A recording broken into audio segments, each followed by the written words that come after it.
Channel को subscribe करना और बेल आइकन दबाना मत भूलना।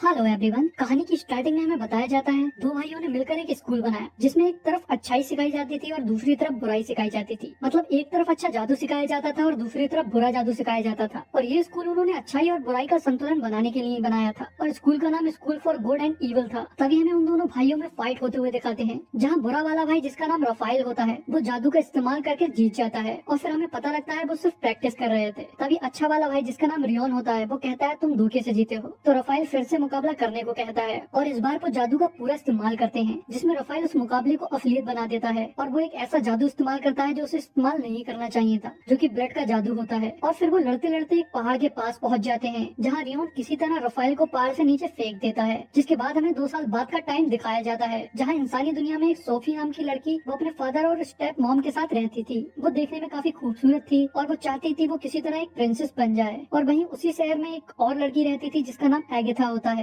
शहर के सारे लोग उसे बिच बुलाया करते थे। किस्मत से वो दोनों दोस्त थी। हालांकि दोनों ही एक दूसरे से बहुत अलग थी, लेकिन उनकी दोस्ती बहुत गहरी थी और वो तब से दोस्त थी जब सोफी की मॉम की डेथ हुई थी। जिसके बाद हमें दिखाते हैं वो दोनों स्कूल जाती हैं और उसके बाद में वो एक बुक स्टोर पे जाती हैं, जहाँ एगेथा भूत प्रेत की बुक्स लेती है और सोफी परी और प्रिंसेस वाली बुक्स लेती है। लेकिन बुक स्टोर कीपर सोफी को एक बुक देता है जो कि school for good and evil से आई होती है, लेकिन उन दोनों को उस स्कूल के बारे में कुछ नहीं पता होता है। तो सोफी पूछती है ये किस जगह है, जिसपे वो बुक स्टोर कीपर बताती है ये किसी को नहीं पता है ये स्कूल कहाँ पर है, इसी दुनिया में है या फिर किसी और दुनिया में है। वो बताती है सारी कहानियां भी यहीं से स्टार्ट हुई हैं, वो यहीं लिखी जाती हैं। लेकिन एगेथा उसकी बात का विश्वास नहीं करती है। तो वो बताती है कि अब से 20 साल पहले यूना नाम की लड़की को इसी स्कूल के मॉन्स्टर उठाकर ले गए थे, जिसका आज तक कुछ भी नहीं पता है। तभी वो दोनों वहाँ से चली जाती हैं और सोफी उस स्कूल में जाने के लिए एक लेटर लिखती है, क्योंकि वो अपनी लाइफ से परेशान हो गई थी। उसे अपनी लाइफ बिल्कुल भी अच्छी नहीं लगती थी। उसकी स्टेप मदर उसे बहुत बुली किया करती थी और वो उस लेटर को लिख के एक पेड़ पे लगा देती है, जहाँ सोफी और एगेथा का नाम भी लिखा होता है। और तभी वहाँ पर एगेथा भी आ जाती है। तो सोफी उस स्कूल में जाने के बारे में उसे बताती है, लेकिन एगेथा उसे जाने से मना करती है और उसे ना जाने के लिए मना लेती है। पर सोफी के दिल में कुछ और ही होता है।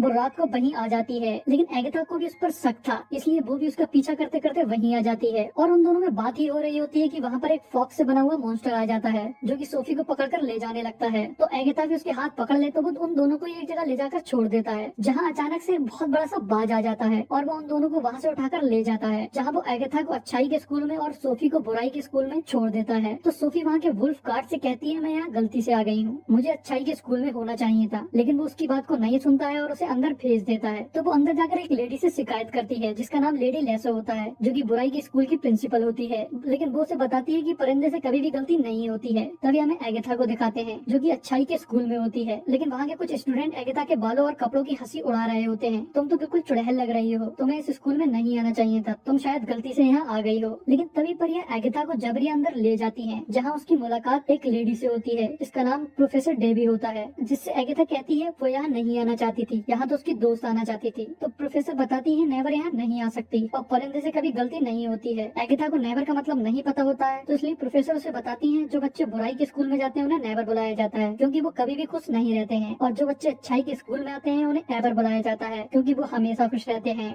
जिसके बाद उन सारे बच्चों को एक हॉल में बुलाया जाता है, जहाँ एगेथा एक बहुत भारी सी गाउन पहनकर आई होती है और उधर सोफी सिर्फ सिंपल से ब्लैक कपड़े पहनी हुई होती है, जबकि उन दोनों की पसंद इससे बिल्कुल उल्टी होती है। पर बुराई के लोग हमेशा काले और सिंपल कपड़े पहनते हैं और अच्छाई वाले लोग फैशनेबल कपड़े पहनते हैं। तभी उसके बाद में एवर मतलब अच्छे लोग अपनी स्किल्स दिखाते हैं और उस दुनिया के अगले राजा डेट्रोस को दिखाया जाता है, तो वो भी अपनी कुछ स्किल्स दिखाता है। जिसके बाद में नेवर्स मतलब बुरे बच्चों में से एक बच्चा उसको चैलेंज कर देता है, तो उन दोनों के बीच में मुकाबला होता है, लेकिन डेट्रोस उस साइक्लोप को हरा देता है क्योंकि उसके पास में एक्सकैलिबर होती है। तभी डेट्रोस का ध्यान सोफी और एगेथा दोनों पे ही जाता है, लेकिन वो एक दूसरी लड़की के पास जाकर बैठ जाता है। तभी वहाँ पर स्कूल के हेडमास्टर रियोन आते हैं, जो कि अब काफी बूढ़े हो गए होते हैं। वो उन बच्चों से कहते हैं तुम सबको अच्छे से पढ़ना है और सारे रूल फॉलो करना है, क्योंकि जो बेस्ट स्टूडेंट होगा उसी को स्टोरियन चुनेगा, उसी की स्टोरी इंसानों की दुनिया में पहुंचाई जाएगी, जिससे वो लोग प्रेरित होकर अपना लक्ष्य चुन सकें। और तभी अचानक से सोफी पूछती है अगर कोई गलत स्कूल में आ गया हो तो, और फिर एगेथा कहती है या फिर यहाँ गलती से आ गया हो, तो उस पर मास्टर रियोन कहते हैं ऐसा नहीं नहीं हो सकता क्योंकि यहाँ पर गलतियाँ नहीं होती हैं, और वो ये कहकर वहाँ से चले जाते हैं। तभी रात में उन दोनों को ही उनकी क्लास के बच्चे परेशान करते हैं क्योंकि वो रीडर होती हैं, मतलब वो इंसानी दुनिया से आई होती हैं, जहाँ एगाथा सोफी से मिलने के लिए इविल वाले स्कूल में आ रही होती है। तो वो रास्ते में उन दोनों स्कूल की प्रिंसिपल को बात करते हुए सुनती है, और जब वो दोनों वहाँ से चली जाती हैं तब उसे रूम में वहाँ पर रफाइल दिखाई देता है, जो कि उससे कहता है सोफी अब हमेशा के लिए उसकी है, और फिर वो गायब हो जाता है। तभी वो भी इविल स्कूल पहुँच जाती है, जहाँ सोफी के क्लासमेट उसको परेशान कर रहे होते हैं और उसके बाल काटने की कोशिश कर रही होती है, लेकिन सोफी उल्टा उसी को मारने लगती है और उसके साथ में बहुत बुरा बर्ताव करती है। तभी उसकी नजर एगाथा पे पड़ जाती है, तो वो उसको देखकर उसके पास आ जाती है। तो वो दोनों मिलकर हिस्टोरियन के पास जाते हैं और देखते हैं कि वहाँ सिर्फ एक पेन और बुक होती है जो कि अपने आप ही लिख रही होती है। तभी वहाँ पर रियोन आ जाता है और कहता है तुम्हारे अलावा यहाँ तक कोई भी नहीं आ पाया है, तुम दोनों इतनी खास हो तो यहाँ से जाना क्यों चाहती हो? तो उस पे सोफी कहती है ये जाना चाहती है, मैं नहीं जाना चाहती हूँ, बस मुझे तो गलत स्कूल में भेज दिया गया है। हालांकि एगाथा खुद को और सोफी दोनों को ही वापस ले जाना चाहती थी, पर सोफी उसे समझाती है कि उसे वो लाइफ बिल्कुल भी पसंद नहीं है। पर एगाथा को रियोन पे विश्वास नहीं होता है, तो वो उनसे पूछती है कि स्नो व्हाइट और सारी कहानियां जो उन्होंने पढ़ी हैं वो सब सच्ची हैं? जिस पे रियोन उन्हें बताता है तुमने जितनी भी कहानी पढ़ी है जैसे सिंदबाद, सिंड्रेला, स्नो व्हाइट और जितनी भी, वो सारी कहानियां नहीं सच्चाई है, उसमें से सारे लोग इस स्कूल के स्टूडेंट रह चुके हैं। और फिर वो सोफी से कहता है अगर तुम बुरी नहीं हो और तुम्हें अच्छाई के स्कूल में जाना है, वो उससे कहता है बुराई जो चीज कभी हासिल नहीं कर सकती उस चीज को हासिल करके दिखाओ और साबित कर दो मुझसे गलती हुई। तो सोफी कहती है मेरे पास सब कुछ है, अच्छे बाल हैं, मैं सुंदर हूँ, यही सारी चीजें चाहिए होती हैं अच्छाई के स्कूल में जाने के लिए। लेकिन एगाथा उसे समझाती है कि वो ये सारी चीजें नहीं है, वो एक्चुअल में सच्चा प्यार है, तुम्हें सच्चे प्यार को ढूंढ कर उसको किस करनी होगी जिससे ये साबित हो जाएगा तुम अच्छी हो। तभी रियोन उन्हें उनकी क्लासेस में भेज देता है, जहाँ एगाथा की क्लासमेट उसे डराती हैं और कहती हैं अगर तुम 3 बार फेल हो गई तो तुम्हें स्कूल से निकाल दिया जाएगा। जिसपे एगाथा और खुश हो जाती है और पूछती है कि सच में निकाल दिया जाएगा? तो वो कहती है निकालने से मतलब तुम्हें कुछ बना दिया जाएगा, जैसे बोलता हुआ टी पॉट। तभी उनकी टीचर वहाँ आती है जो कि उनकी मुस्कुराने का टेस्ट लेती है, जिसमें एगाथा फेल हो जाती है, और इधर सोफी की बदसूरती की क्लास चल रही होती है और वो भी उसमें फेल हो जाती है। जिसके बाद में वो दोनों कॉमन हॉल में मिलते हैं, जहाँ एगाथा सोफी को राजकुमार के नाम बताती है, लेकिन सोफी का दिल डेट्रोस पे आ गया होता है, तो वो एगाथा को एक लेटर देती है जो कि डेट्रोस के लिए होता है। तभी एगाथा अपनी जंगल की क्लास में जा रही होती है, जहाँ वो डेट्रोस को वो लेटर दे देती है, और तभी वो लोग जंगल में जाते हैं, जहाँ उनका टीचर उन्हें कुछ खूबसूरत फ्लावर दिखाता है जो कि असल में काफी खतरनाक फ्लावर होते हैं। और उसके बाद में वो उन्हें एक पंपकिन स्केयरक्रो दिखाते हैं और बताते हैं कि ये रात में जागता है। लेकिन तभी वहाँ पर एक ड्रैगन नाम के लड़के के फ्लावर काट लेता है, जिससे वो लड़का वहाँ से डर के भाग जाता है। तो इस वजह से मास्टर उसे फेल कर देते हैं और ये वो तीसरी बार फेल हुआ होता है। तो एगाथा उसके पीछे भाग और उससे कहती है कि तुम तीसरी बार फेल हो रहे हो, और वो उसका पीछा कर ही रही होती है कि उसके चारों तरफ बिजली आ जाती है और वो अचानक से गायब हो जाता है। तभी हमें सोफी को दिखाते हैं जो कि अपने क्लास में होती है। तो उसके क्लास की रीटा नाम की लड़की उसे परेशान करने लगती है, और जैसा कि वो बुराई का स्कूल होता है इसलिए टीचर उसे नहीं रोकती है, बल्कि उन्हें तो ये सब देखने में मजा आता है।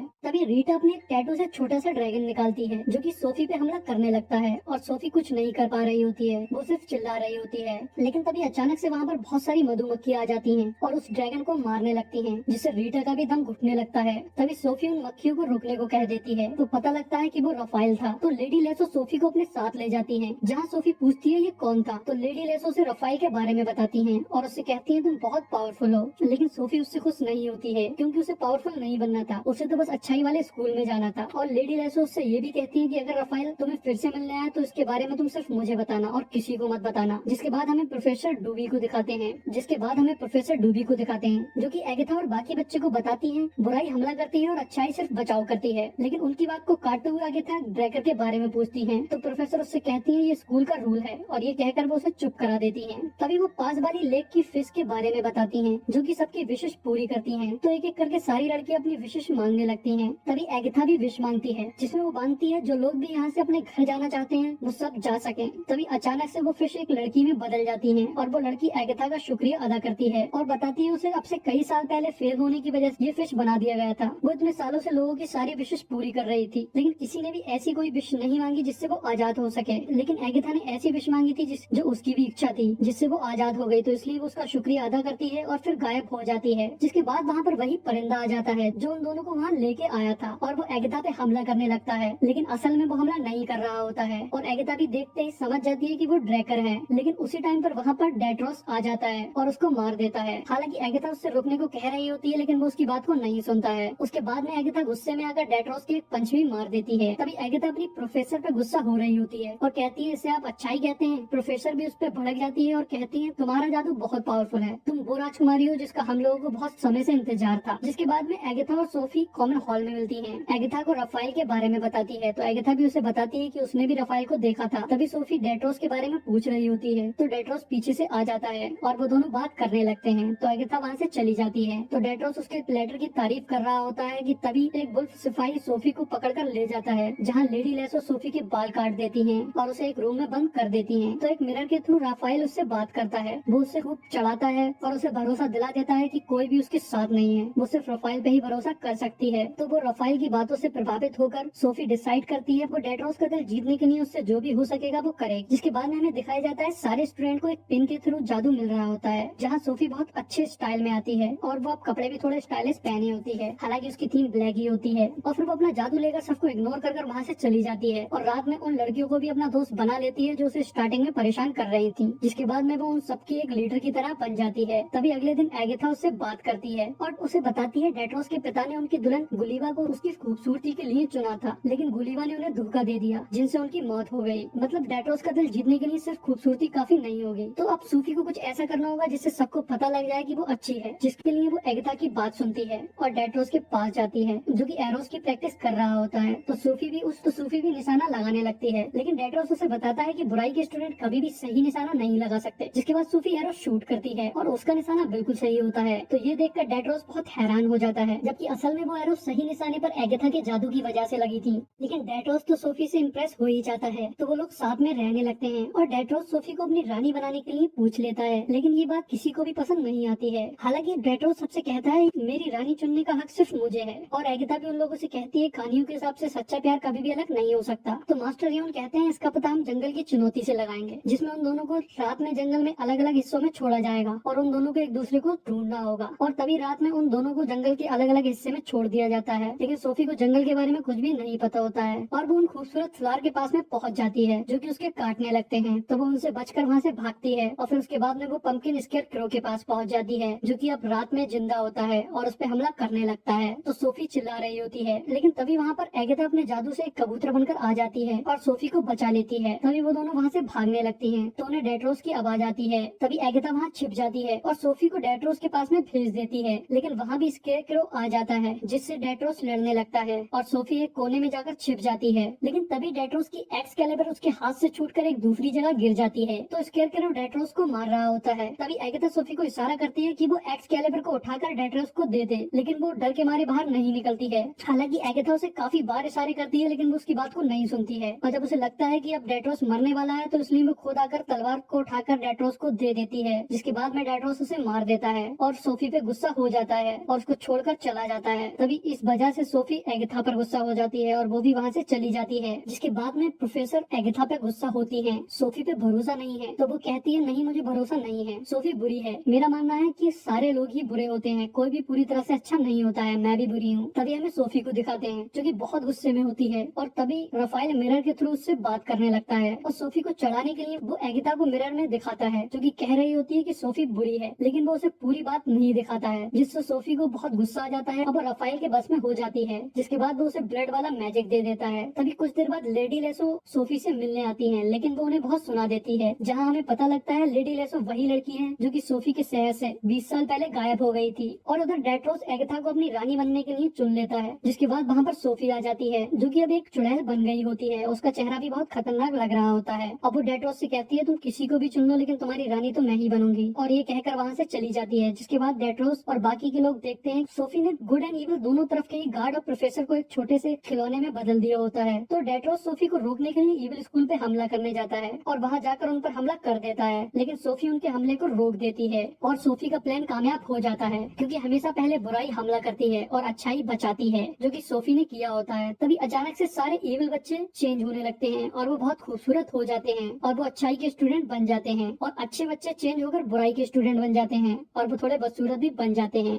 जिसके बाद में उन लोगों के बीच में फाइट होने लगती है। वो सारे लोग एक दूसरे पे हमला करने लगते हैं। तभी एगाथा सोफी को समझाने की कोशिश करती है, लेकिन वो जादू से उसे दूर फेंक देती है और स्टोरियन के पास चली जाती है, जहाँ वो रियोन को मारने आई होती है। लेकिन वहाँ जाकर उसे पता लगता है कि रियोन ही रफाइल है। तो वो कहती है तुम तो मर गए थे। तो वो बताता है वो नहीं मरा था, उसने वापस आकर अपने भाई को मार दिया था और उसकी जगह ले ली थी। सोफी को उसके भाई को मारना पसंद नहीं आता है, पर रफाइल उसे बहला और फुसलाकर किस कर लेता है, जिससे वहाँ सब तबाह होने लगता है। तो सोफी रफाइल को ये सब रोकने को कहती है, लेकिन वो नहीं रोकता है। तो सोफी कहती है मैं सबको नहीं मारना चाहती चाहती थी, मैं तो सिर्फ राज करना चाहती थी। और तभी वहाँ पर एगाथा आ जाती है। तो रफाइल कहता है अब ये मेरी है, तुम इसे मुझसे नहीं ले जा सकती। जिसपे एगाथा कहती है जब तक मैं जिंदा हूँ मैं उसको कुछ भी नहीं होने दूंगी। तो रफाइल उस पर उस पेन से अटैक कर देता है, लेकिन एगाथा के सामने सोफी आ जाती है और वो पेन उसके लग जाता है, जिससे उन दोनों का बंधन टूट जाता है और वहाँ की जितनी तबाही हुई होती है वो वापस से ठीक होने लगती है। तभी वहाँ पर डेट्रोस आ जाता है जो कि रफाइल को मारने की कोशिश करता है, पर रफाइल उससे बहुत पावरफुल होता है और उससे कहता है मैं एक्सकैलिबर से नहीं मर सकता, अगर तुम्हारे पिता के हाथ में होती तो शायद मर जाता। जिसके बाद वो डेट्रोस को मारने लगता है और उसकी तलवार भी उसके हाथ से दूर जाकर गिर जाती है। तो सोफी मरते टाइम अपने जादू से उस तलवार को उठाती है और रफाइल के खंजर को उससे गिरा देती है और उसके बाद में एगाथा उस तलवार को कूदकर पकड़ लेती है और रफाइल को वहीं मार देती है। पर इधर सोफी मर जाती है तो एगाथा उसे देखकर रोने लगती है और उसके आंसू निकलकर सोफी के जख्म पर गिर जाते हैं, जिससे वो अचानक से ठीक हो जाती है। और हमें दिखाते हैं अच्छाई और बुराई दोनों के स्टूडेंट एक दूसरे की हेल्प कर रहे होते हैं और वो एक दूसरे के साथ खड़े होते हैं। जिसके बाद वहाँ पर एक पोर्टल खुल जाता है जो कि उन दोनों के घर का रास्ता होता है। तो सोफी एगाथा से कहती है तुम यहीं डेट्रोस के पास रुक जाओ, मैं वापस अपनी दुनिया में चली जाती हूँ। लेकिन एगाथा उसका साथ नहीं छोड़ती है, वो भी उसके साथ में अपनी दुनिया में चली जाती है और वो फिर से उसी जिंदगी को जीने लगते हैं। बस फर्क इतना होता है कि अब उनके पास में जादू होता है। तभी एक दिन डेट्रोस का एरो इंसानी दुनिया में आ जाता है और उससे आवाज आती है कि एगाथा मुझे तुम्हारी जरूरत है। और यही हमारी मूवी का एंड हो जाता है। गाइस इस मूवी का नाम school for good and evil है जो कि हाल ही में नेटफ्लिक्स पर रिलीज हुई है। सो गाइस प्लीज चैनल को सब्सक्राइब कर दो, बेल आइकन को दबा दो और वीडियो को लाइक कर दो।